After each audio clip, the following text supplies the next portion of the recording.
Yo, welcome back to another episode of Chad Trades, where we cover Bitcoin and crypto from an angle that those other fairies do not. Today we'll be covering a larger time frame pattern that nobody's talking about yet, where all the liquidity's sitting if people are trying to trade Bitcoin over this weekend, and then finish with tweet of the day. Alright, let's get into it. I hope your weekend has started off well. If we're looking at crypto, we can see that we're coming into probably another scammy sort of weekend. Typical sort of behavior that's been going on lately, especially when we're in the lower bear market time frames, just full of fake outs, bear traps, bull traps, and likewise. So if we're looking here at CoinGecko, just real quick, you'll see if we flick over to the 7 days, we see that Waves is doing its typical a scam pump, basically another scam, prime example of a scam, good for a run. The thing with those these sorts of scam pumps is that if you think that it's over, it's probably got another leg in it. Not financial advice. Moving to the rest of it, it's quite hard, just to keep it quite simple for this one. It's just like the trend is your friend. Most of the longs that I've been participating in myself have been much less successful than the shorts. Shorting shit, it's actually sort of like quite basically the opposite of the bull run that we just had, but flipped inverse. So all the bears, people that are shorting every single, instead of buying every dip and then making mad gains in a crazy bull run, you just fade, short every pump, and then make mad gains inversely. So who said you can't stay profitable in a bear market, right? First thing that we're going to look at, like mentioned, is the wedge. The wedge pattern, you guessed it right. Not the food, but that picture made me pretty fucking hungry. Looking at the Bitcoin 1 day chart, one candle equals 1 day. We see this pattern here. It might look like a bit of gibberish for you. That is because we're on the log scale. Most people are using the log scale these days, but there is a good saying in traditional finance where it is log scale for the way up, linear scale for the way down. And if we flick over here on Trade and View the log to linear, you'll see that this pattern just fits nice and snug. You'll see that I tuck it under the bull traps, yeah? Bull trap, tucked under. See right here, we are snugging this bottom trend line, and nobody's talking about this falling wedge. Falling wedges have an over 70% chance to break to the upside, baby. But when you pair this with the RSI indicator, then you start getting counts of bullish divergence. So we've got 1 and 2 counts of bullish divergence in a falling wedge.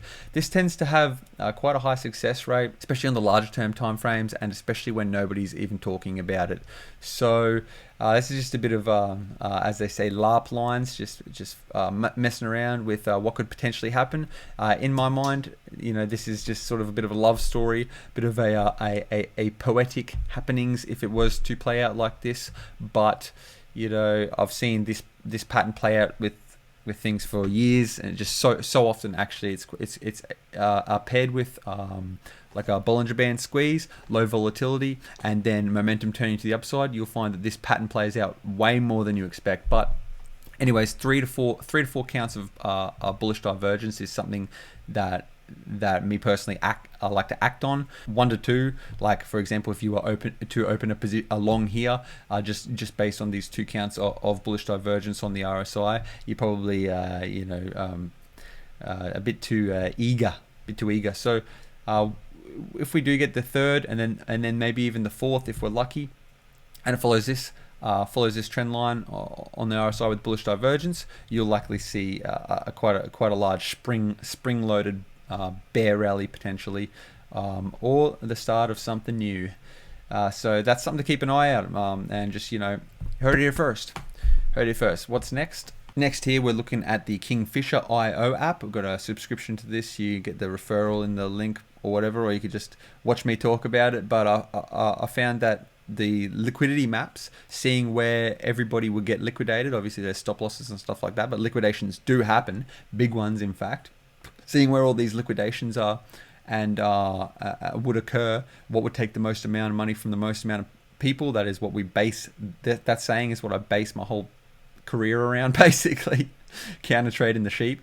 And if we look here on the Kingfisher.io liquidity map for all leverage on FTX, because that tends to have the most derivative contracts open, the most open interest, we see that there is a huge cluster of potential liquidations here around just above the 30k mark. So this tells me that the probabilities of potentially over the weekend or straight after the end of the weekend.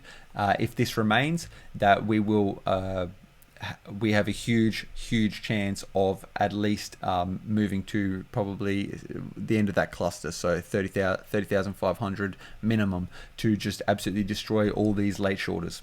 If you enjoy the content I provide, the angle we hit the market from, and don't mind giving us a second to plug our own program, then come check us out on blockchainbulls.io. Direct contact with myself and the Blockchain Bulls all-star team and community over 4 Telegram channels. Market updates, our signature daily bull score, the week ahead newsletter, profitable trade ideas and trade setups, quizzes and events where you can win rewards in Bitcoin, and our very own Steezy D-Gen keeping us up to date with the weekly roundup and the best crypto news and P2E gaming that you need to see. Whether you're brand new to crypto or a veteran, we'll be sure to set you up with all the best information to give you a fight and go. If you have any questions, just swing us an email found below in the description of this video, and we will work out whether this program is right for you. Cheers. Last but not least, I won't hold you up on your weekend too much, but the tweet of the day that I wanted to talk about, and also the Twitter profile of the day, is Macro Alf.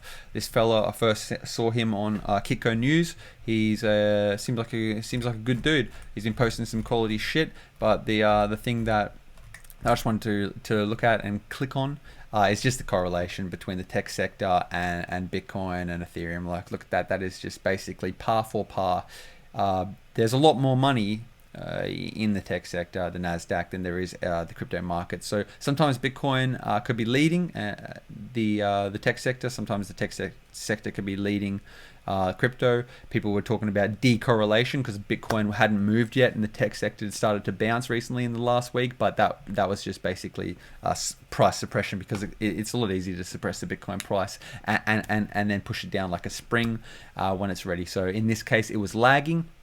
Correlation takes a long time to create, and then also a long time to break down, generally speaking. So crypto is unfortunately still part of the tech sector, man. Look at this shit. And also check out, Macro Alf. He's seems like a good, trustworthy dude, talking about the big picture, specifically American stuff. So hope that's helped you out a bit and set you up for the weekend.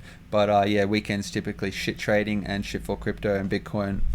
Basically a lot of scammy price action, man. Scammy price action on the weekend. So take it easy, have a good one, get off the computer if you can, and have a bit of fun with the missus if you got one. So yeah.